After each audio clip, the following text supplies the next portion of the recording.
Today, in this video I'm going to talk about Canada immigration new update. I'm going to give you a complete update about when international travel resumes. Canada's borders and airports very different. If you are interested in this topic, please watch till the end of this video for latest immigration updates and news. Please like this video, subscribe to the YouTube channel and don't forget to hit that notification bell icon. Let's get into the video. Just as the 9/11 attacks did 20 years ago, the COVID-19 pandemic will transform the way people travel internationally, with hundreds of millions of dollars in new government spending planned for modernizing border security and updating public health measures at airports. In the recent federal budget, the federal government announced $82.5 million to fund COVID-19 testing infrastructure at Canadian airports and another $6.7 million to buy sanitization equipment for the Canadian Air Transport Security Authority. Ottawa also has earmarked $656.1 million over 5 years to modernize Canada's border security. Daniel Gooch, president of the Canadian Airports Council, said the country's flight hubs still have no clear idea of what is expected of them. "We've been hoping to have meaningful discussions with government about how to do that for quite some time but, unfortunately, at this point we have no insight into what the different phases of restoration of air travel will look like," Gooch told CBC News. Gooch said that the 4 Canadian airports that are still accepting international flights are operating at about 5% of their pre-COVID levels. But with the current COVID-19 public health measures in place, they are at capacity. "Part of the problem is the insistence on the 2-meter physical distance," he said. "You very quickly hit capacity when you make that requirement. So we can't grow the numbers and keep everything the way it is right now. It's not physically possible." Canada isn't permitting non-essential international travel yet, although Canadians returning home and travelers with exemptions, such as essential workers, are allowed to enter Canada providing they follow certain protocols. On February 22, the federal government implemented new quarantine measures at airports requiring that all air travelers returning from non-essential trips abroad take polymerase chain reaction tests, commonly known as PCR tests, 72 hours before they fly. That test result has to be provided to the Canada Border Services Agency, CBSA, upon arrival. Travelers then need to take a second test and isolate in federally mandated facilities for up to 72 hours while they await the results. Gooch said that while the funding for testing infrastructure at airports is welcome, testing cannot continue to take place in airports once pre-COVID levels of air travel return. He said that offering passengers take-home tests, or directing arrivals to off-site testing centers close to the airport, would free up space in terminals and allow more passengers to be processed. "We were quite pleased to see in the federal budget the Canada Border Services Agency getting some significant funds for border modernization, which will include things like touchless technology and less contact in terms of interactions with border services," he said.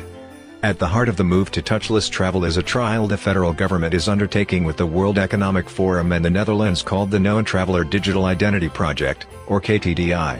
The project began with the publication of a white paper back in 2018 and was seen as a way to modernize air travel by moving passengers through airports faster. That white paper said that a new, touchless system was needed as the number of international air arrivals was expected to increase 50% from 2016 to 2030. With international travel almost at a standstill now, the technology is seen as a way to facilitate a return to pre-COVID levels of air traffic. The touchless travel experience.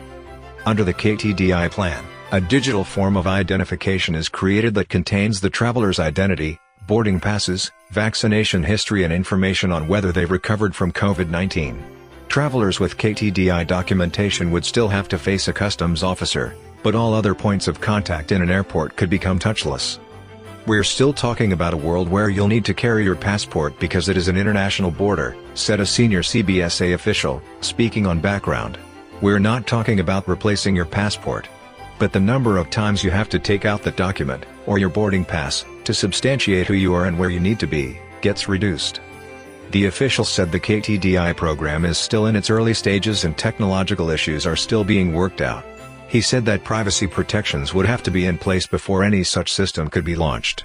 "It's not like the Government of Canada holds that information in a central place, or airlines hold it in a central place, or border agencies hold it in a central place," the official said. "It's the traveler themselves that holds their own information." Vaccinated versus unvaccinated travelers. A CBSA spokesperson told CBC News that the $656.1 million federal investment in border security modernization over 5 years will fund other digital self-service tools that will reduce touchpoints and create more automated interactions at Canadian airports. The CBSA said more information on those measures will be released to the public in the coming weeks. Prime Minister Justin Trudeau is attending the G7 summit in the United Kingdom this weekend, where leaders are expected to discuss international vaccination certification, a so-called vaccine passport. The federal government has signaled already that Canadians who have been fully vaccinated will be allowed to re-enter the country without having to stay in a government-authorized quarantine hotel. Confirming the validity of those travelers' vaccination status will require some kind of vaccine passport like the KTDI program. Canada's airports like that idea. We're really leaning on vaccinated versus unvaccinated. That's a place where you can have some differentiation of the travel experience to make it a little smoother, a little bit more pleasant for those who have been vaccinated. But we don't know yet what the government's plans are for that, Gooch said. Once a traveler's vaccination can be verified, Gooch said, they can be treated differently, perhaps by giving them a single test upon arrival or before they depart, rather than the multiple tests required now. While the exact changes to international travel are still being worked out, Gooch said the travel experience going forward will be very different from the past. Maybe you don't see an individual at all as you walk through the customs hall, he said.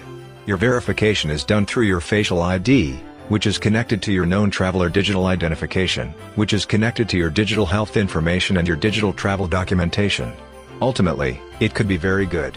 It could be a much improved experience if we do it right and implement this all down the road. Hopefully the details and informations presented in this video is helpful.